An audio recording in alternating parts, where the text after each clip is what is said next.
And welcome to you all, whether you're new, been here, week after week, or come occasionally or are on Zoom.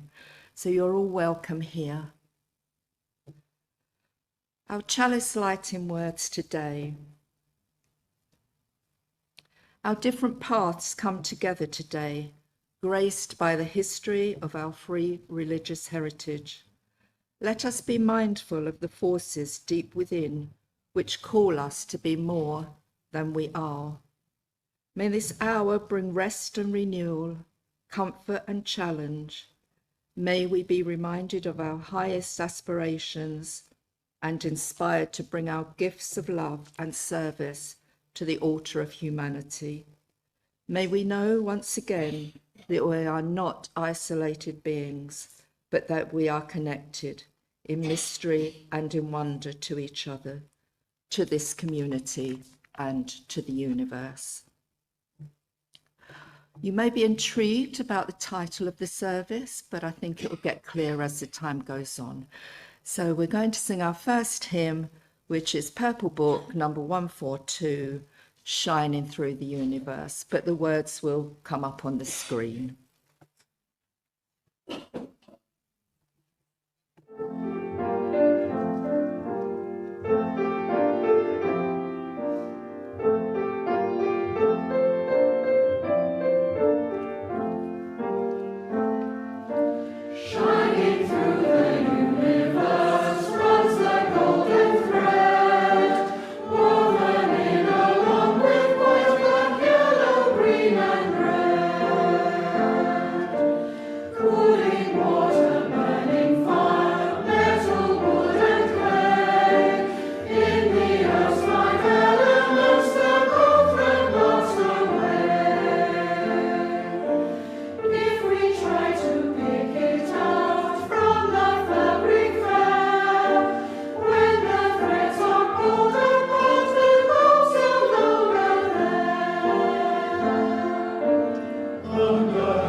As always, we have a story, and Sheila will kindly read it.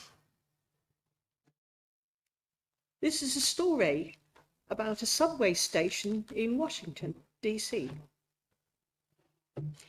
In 2007, Joshua Bell, a world-renowned violinist, played for about 45 minutes in the Washington, D.C. subway. It was a cold January morning. Joshua played 6 pieces by Bach, and during that time, approximately 2,000 people went through the station. Most of them were on the way to work. After about 4 minutes, a middle-aged man noticed the musician playing, slowed his pace, stopped for a few seconds, then hurried on. A few minutes later, the violinist received his first $1 as a woman threw money in his hat and, without stopping, continued to walk. About 6 minutes later, a 3-year-old boy stopped, but his mother tugged him along. The boy kept turning his head and had wanted to stop and hear the music. This happened with several other children. During the 45 minutes of his playing, only 6 people stopped and listened for a short while. About 20 gave money, but carried on walking. After about an hour, he finished playing. Nobody noticed.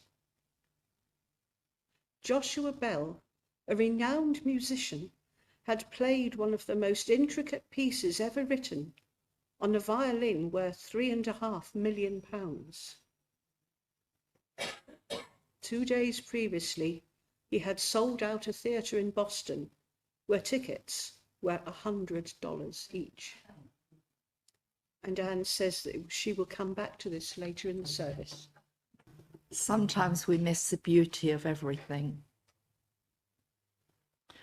We turn to prayer now. If you sit quietly for a minute. The first prayer is adapted from a prayer found in the church on the pilgrimage of Santiago de Compostela. Although I have travelled many roads from east to west, if I have not discovered the freedom to be myself, I have arrived nowhere. Although I may have shared all of my possessions with people of other languages and cultures, made friends with many, if I am not capable of forgiving my neighbour tomorrow, I have arrived nowhere. If I may have given encouragement or a bottle of water when needed, if upon returning to my home and work, I am not able to create a community or to make happiness, peace, and unity, I have arrived nowhere. Although I may have had food and water each day, contemplated the best sunsets, seen all the diversity and beauty of nature, enjoyed the kindness of friends, if in all that I have not seen the divine, I have arrived nowhere. Divine Spirit, let me see you in everything and every one I meet. And this prayer is by Richard Rohr, a Franciscan priest. I've changed some of the words to kind of bring it up to date a bit.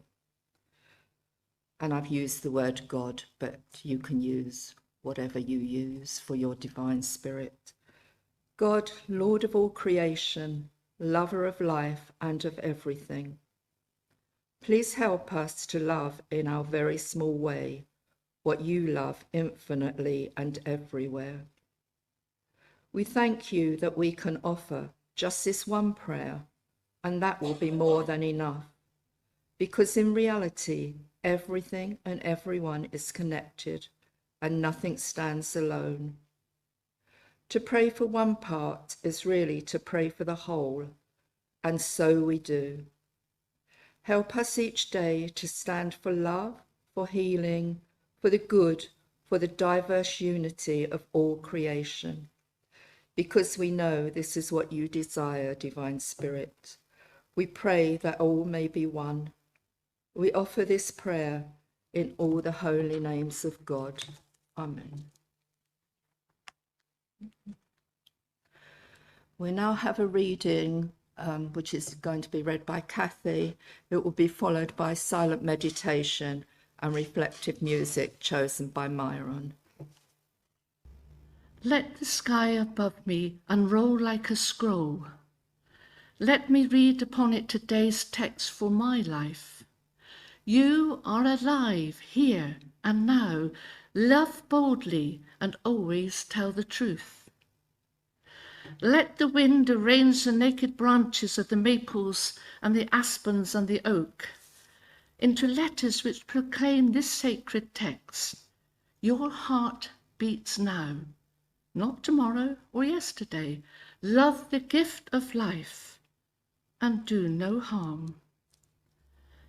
Let the eyes and hands and faces of all beings with whom I share this earth be chapter and verse in this great scripture text.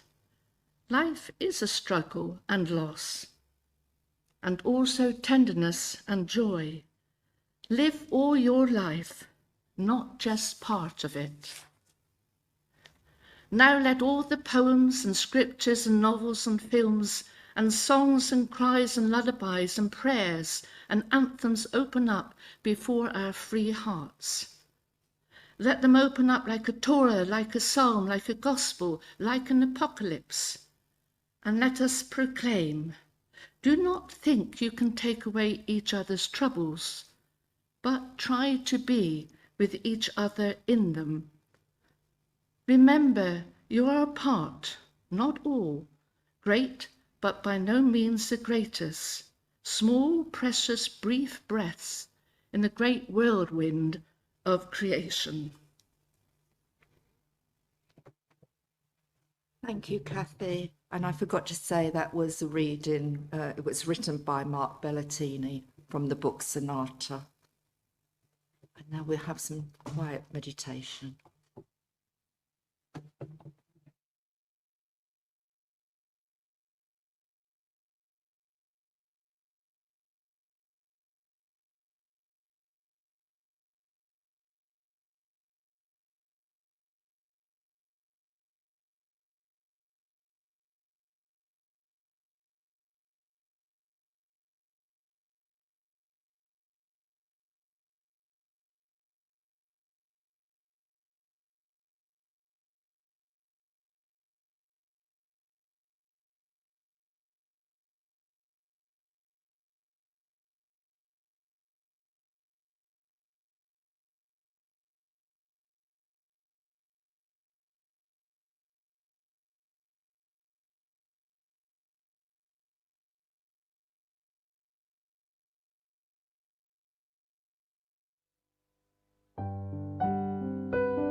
Thank you, Myron, for choosing that music.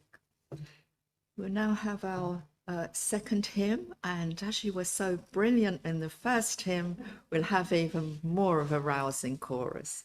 So it's Purple Book number 186, We Are Travellers on a Journey.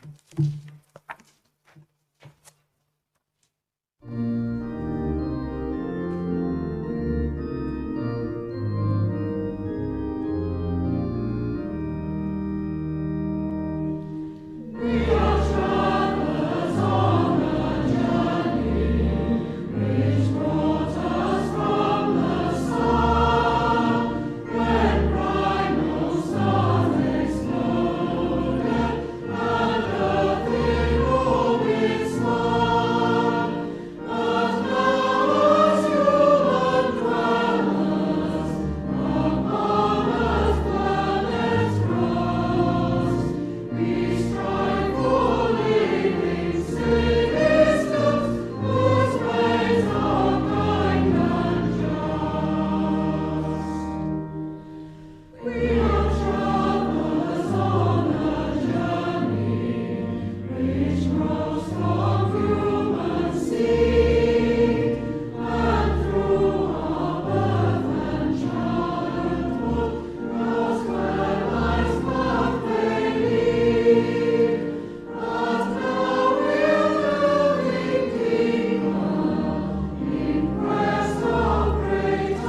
First of all, I'd like to say I'm not shaken with nerves, but when I take my asthma medication, it makes me shake a little bit, so excuse me.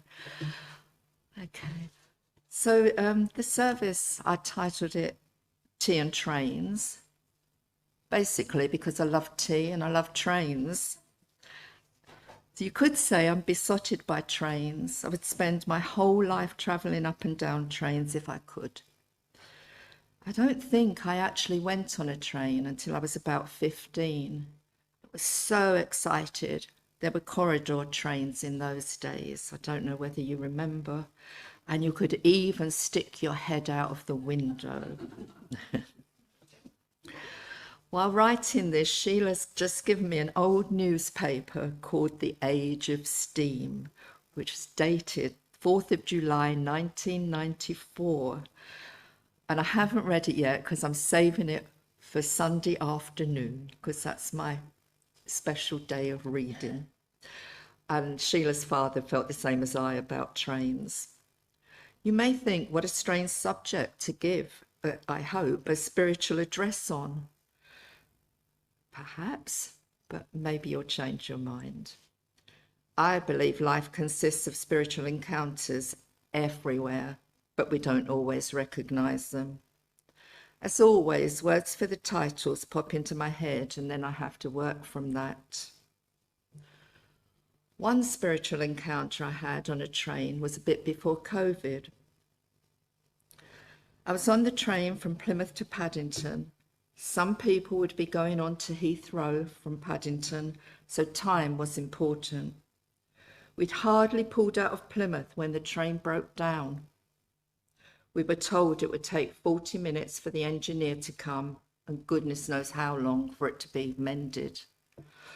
Oh my goodness, we were all moaning and groaning, and it was a horrible, well, it was a day a bit like this really, rainy, miserable. When suddenly, after about 15 minutes, out of the window on the left side of the train, there appeared the biggest, most beautiful rainbow. Good job it was before COVID, as we all congregated to the left of the train, left side of the train, to look at this amazing rainbow. Smiles, chatter everywhere. The moaning and groaning had stopped, and it was as though God had given it to us to cheer us all up, which it did, actually. It took a lot longer than 40 minutes to get the train going again, but while waiting, we all chatted and shared flasks of tea and sandwiches. A magical spiritual encounter, I think. So look for these encounters wherever you go. Caroline gave me lent me a book titled American Dirt by Janine Cummins. It's a novel about a young woman and her son fleeing Acapulco to get to Denver. Some of the journey, they had to jump up and be pulled up to the roof of trains. Many people were injured or died or were sent back at roadblocks. Although a novel, we know this happens.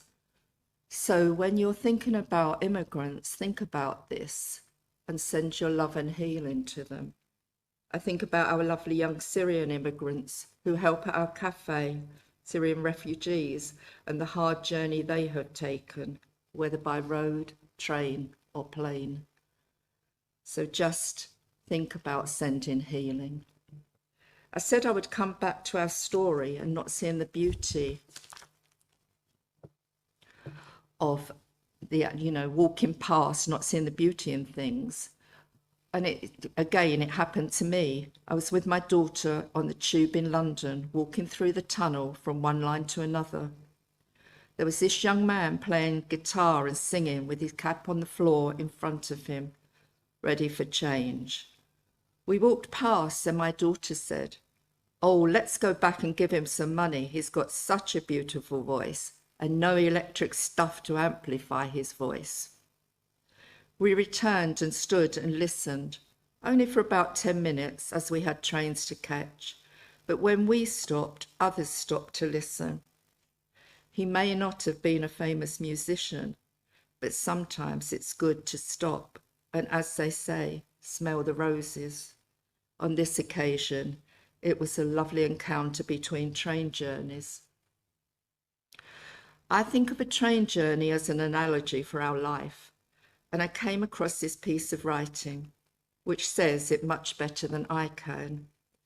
The author is unknown, and it's called The Train. At birth, we boarded the train and met our parents, and we believe they will always travel by our side. As time goes by, other people will board the train, and they will be significant. That is, our siblings, friends, children, strangers, and even perhaps the love of your life. However, at some stations, our parents will step down from the train, leaving us on this journey alone. Others will step down over time and leave a permanent vacuum. Some, however, will go so unnoticed that we don't even realise they've vacated their seats. This train ride will be full of joy, sorrow, fantasy, expectations, hellos, goodbyes, and farewells. Success consists of having a good relationship with all the passengers, requiring that we give the best of ourselves. The mystery to everyone is, we do not know at which station we ourselves will step down. So we must live in the best way, love and forgive, and offer the best of who we are.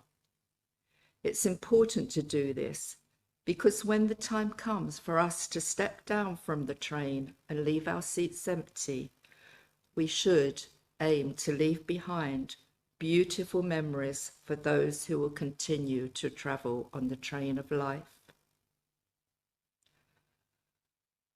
I think that's quite a beautiful piece of writing, and I hope I can still be on the train for more stations, but I will have to give up my seat at some point for others to take my seat.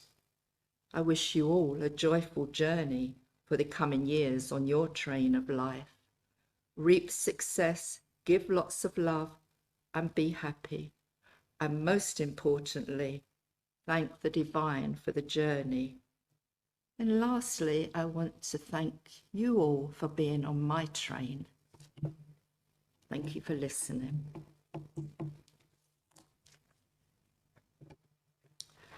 And I have shortened the service because I knew the weather was going to be bad.